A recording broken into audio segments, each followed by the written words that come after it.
diabetes, asthma, kansa kuanzia stage 1 hadi 3, ulcers, kuumwa kwa viungo vya mwili, ugonjwa wa figo, blood pressure, kifafa, goita, ugonjwa wa maini, ugonjwa wa moyo, shida za kizazi kwa wake na waume, wide effects za chemotherapy, tizo ya nguvu za kiume, prostate cancer na blockage, miongoni mwa magonjwa mengine mengi. Aya na yatekire chingakiechi ime ya Chinsa TV.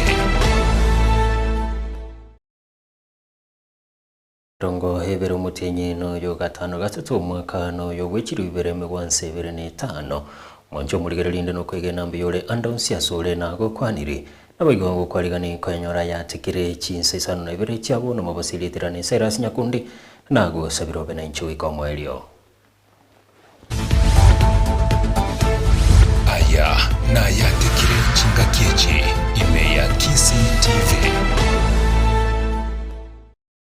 Go chaka yatekire Chinsa Isano na Ibere ni goto chaka ninga na yogo ichania nigo homo ichano na mayanda hoba kukubata insema mbialero ansi kinyoro kya matongo isapurokesheni ya nyamakoro to hebunge ya Kitutu Masawe County Nyamira eyamagiga yenkayo mwalimu yomo egiwa y'abantu batatu gosiria magima abo hogotukubya rero magiga yokoyera nyomba mwabo abo bisabo banyanyimbo kurwa sigeta seni kya Masaba North nigo baikirana ansi kinseme cyoguna enchare yomo yogo chakyo kubutubutuki na kumanya hekigya chaki omuliro yo abo basiria magima abo gati abo no mwana wemetienyi etatu.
Tikana ningane yogo ichania nigo humura ibinso muske gwira muruto nigo hagendete kwigerera emirobali ya serikali nsi yobura ibwaye asate birunani gegendete gwikirani habokadu buyago cya somwana inchi kukwana so musangirikano hoyo gukwanira so mogendera sorongoro Afrika sense ya Jabane muraibense nigo hatogirinse yo aso kubwaterana nensi ya Kenya so gusira chi sector ao. We commend the government of Japan and the co-organizers for sustaining this unique framework. Kenya deeply values Japan's consistent support in critical sectors: education, health, agriculture, energy, infrastructure, and security. These partnerships have been central to Africa's socio-economic progress. Excellencies, even amid relentless and overlapping global crises, Africa's economies are among the fastest growing in the world. In 2025, Sub-Saharan Africa's GDP is projected to grow at 4% compared to a global average of 3%. Yet, these impressive numbers have not sufficiently translated into meaningful poverty reduction, substantive employment creation, or enhanced fiscal space for domestic resource mobilization. This is why the theme of TICAT 9, to co-create innovative solutions with Africa, is both timely and fitting. It reminds us that growth must be translated into real impact on people's lives, moving from macroeconomic numbers to grassroots transformation. Excellencies, resilient, adaptive, and inclusive societies form the foundation of Africa's transformation. The societal pillar challenges us to invest deliberately in people, including their health, education, and their well-being. Only then can Africa unlock its vast potential through holistic human capital development.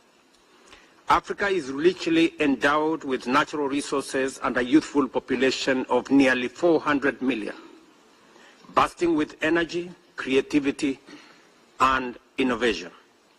Yet, systemic social challenges persist.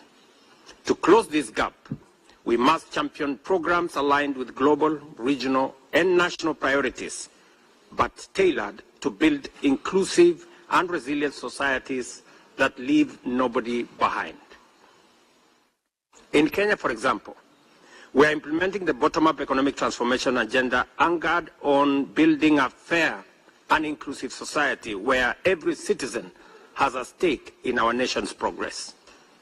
By expanding opportunities, enhancing access to services, and empowering communities at the grassroots, we are bridging divides and ensuring prosperity is shared equitably. Ko tigana na yo musangerikano wokoro bosemia igoro yogo tamanya go somana kulika nigo asoro bangura Afrika nigo kulekana so mujo Nairobi se ababwatani a onkurwa se chisekta a ongati abo gisemi hoburai na boigo hawali bakolenda bana bake nigo baimera na bunenchereye mo yogo kwanera makongo abana bo bagwetera ukwana chinga kicho nigo baruru kubulia go tia serikali kweneke bunangu bekeremero beisaine asogo sira abana bo gukona makongo ayo tuweze kuwa na mawazo na tupatiane wosia na mawaidha ndiposa tujue ni vipi ambavyo tutaweza kuhakikisha kwamba wazazi wamejua kuwatunza watoto wao. Jambo la kwanza. Jambo la pili, kuhakikisha kwamba tutatoa mapendekezo yepi kuhusu sera, ndiposa hizo sera ziweze kuhakikisha kwamba tunabadilisha mfumo wa kielimu na kutoa hatua ambazo tutahakikisha kwamba Wakenya ambao wana dyslexia wamepata haki yao ya usawa. Jambo la tatu ni kuhakikisha kwamba tumetoa kuhamasisha umma, na tunashukuru sana Citizen kwa kuwa hapa na vyombo vingine vya habari ambavyo tuko hapa ili tuweze kuwaeleza Wakenya na kwa ujumla kuwa na ule uelewa ili wasiweze kuwanyanyapaa watoto ambao wana dyslexia. We are working the stakeholders in making sure that every county is assessed in terms of the special needs, but critically is the data availability and also reliable data is very important. So the numbers, we're working on them with the various stakeholders, but very soon we should be able to say this the numbers because of the number of assessment, the number of countries and the number of counties. But also very critical, this particular condition requires early detection. This is an area that even our education system has not really delved into, and you'll be surprised that we have so many teachers who don't even know about dyslexia to this age. So if we could strengthen that so that the teacher training has a component of dyslexia and other related learning differences, so that it's not only being done to those that are doing special education who are highly likely to end up teaching in special school. Ikambe gyokurwani obukurume haigame yense ya Kenya EACC nigo kyabwatu kiroroboti emirobeli kebegete bunenchereyemo yogo kya gukora ebikorwa byobukurume ababwatani bekyombe kyo bakorawa no muri kyo munene Abdi Mohammed nigo baterubu n'ebikorwa by'obukurume nigo byarerekanire komenta kana mono haigame yense ebyo bigendete gwikiranirwa n'abaraya banene ase serikali. The recent past months have seen heightened demand for accountability, good governance, and integrity in public institutions by the public, ushering a very progressive and transformative moment for the country. Such call for accountability resonates with our constitutional dictates as enshrined in Article 10, Article 73, and Article 232 of our Constitution. The Commission associates itself with the demands by Kenyans. The urgent need for enhanced accountability as espoused by Kenyans was validated by the findings of the National Ethics and Corruption Survey of 2024 conducted by the Ethics and Anti-Corruption Commission. The survey ranked corruption as the second most critical challenge facing the country after employment.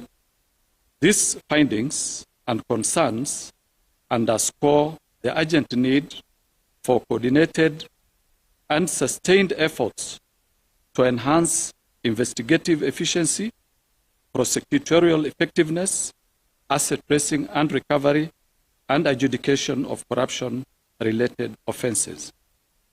To address these challenges, the Commission prioritized the following strategic interventions. 1, enhanced focus on bribery at service delivery point. Maybe I need to expound on this. The reason why we are focusing on bribery at service delivery points is because out of the cases that we receive, the complaints that the Commission receives, 47 of those complaints relate to bribery. The rest relate to various other offenses within the Penal Code and the Anti-Corruption and Economic Crimes Act. The second priority area is the monitoring of capital-intensive projects to detect and prevent procurement irregularities. We also have prioritized robust recovery of corruptly acquired assets and unexplained assets. We've also strengthened collaboration with regulatory and professional bodies to promote ethics. Tigana nayo chinga kyokubuligwa kugenda tukurwe gwa saba saiwe sokya bunenchereye mo yokubwata ibande ni kubona basawo bagende twesokya bunenchereye mo yokubwata kukwana chinga kyabagwatani bomurobeli huduma mashinane niko bagende tuwikirane murobeli yo sechinsemo onha sabate biruna abasabange niko bagende twesokya egento gekoro kibuna abasabange mbabwati bibande. Kwa sababu wengi huwa wanapata changamoto ya kufika kwa ofisi zetu kwa sababu ya mambo ya nauli, especially watu ambao wanavuka kutoka Wasini kukuja kwenda hadi Kidimu, wanapata hiyo changamoto ya usafiri na wafike huko na lazima wakuja na mzazi, na ukiangalia jamii ya huku wengi wako ni wale wanaishi na mapato ya chini. So if the government can have a way of supporting the ministries to have many na soroboti rumonjo muligaliano nkoja kolera yatikire Chinsa Isano na Ibere cyabo no mabaso kolende chikuraga Chinsa 10 ningirane ngumanya sinchira iyo gwengelitirane serasi nyakundi na gusabiro twaru buligaliya urubuya.